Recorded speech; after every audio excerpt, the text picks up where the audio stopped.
Our read-along story this week with our vocabulary is Denmark, a nation of heroes. What do you know about Denmark?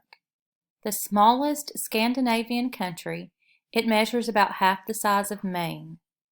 Its natural population, about 5.5 million, is less than the 8 million people who live in one U.S. city, New York.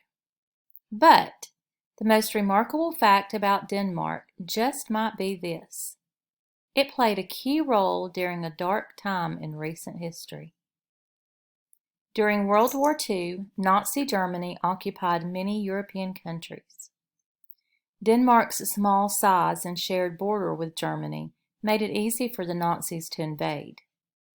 King Christian X of Denmark watched warily as the Nazis attacked Poland. He knew that confronting such a powerful force would be foolish. This didn't mean the Danes had given up. They had simply found another way to revolt. Delaying the battle turned out to be a smart move. After the initial shock of the invasion had subsided, the Danes discovered that they were in a good bargaining position. Germany looked scornfully upon Denmark's small army and navy, so it did not disband them.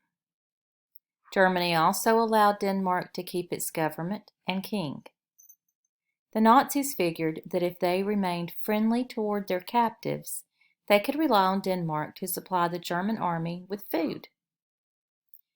As time went on, however, many Danes grew restless. Exasperated by the soldiers occupying their country, many of whom regarded Danes with contempt, the citizens of Denmark began to secretly resist. Because Danish newspapers were heavily censored, editors couldn't write obvious, strident criticism. Instead, they placed a Nazi victory story next to a picture of a pig. Over time, Danish resistance became more organized. Secret newspapers provided factual information. Young people spoke intently and devised plans to destroy key bridges and railroad tracks. Ultimately, what distinguished Denmark most was its protection of its Jewish population. In 1943, Werner Best, the Nazi in charge of Denmark, planned to round up all Danish Jews to transport them to concentration camps where they would be killed.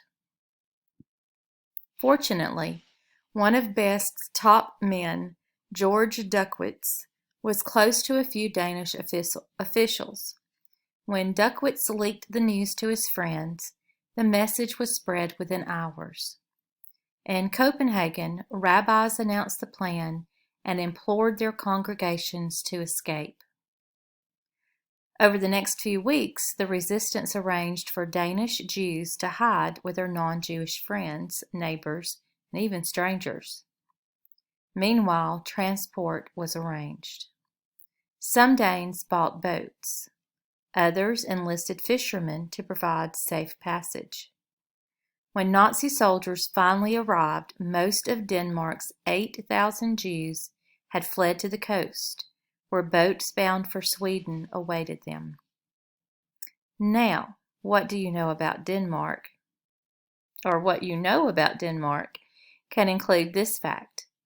It became the only Nazi-occupied country to save almost its entire Jewish population.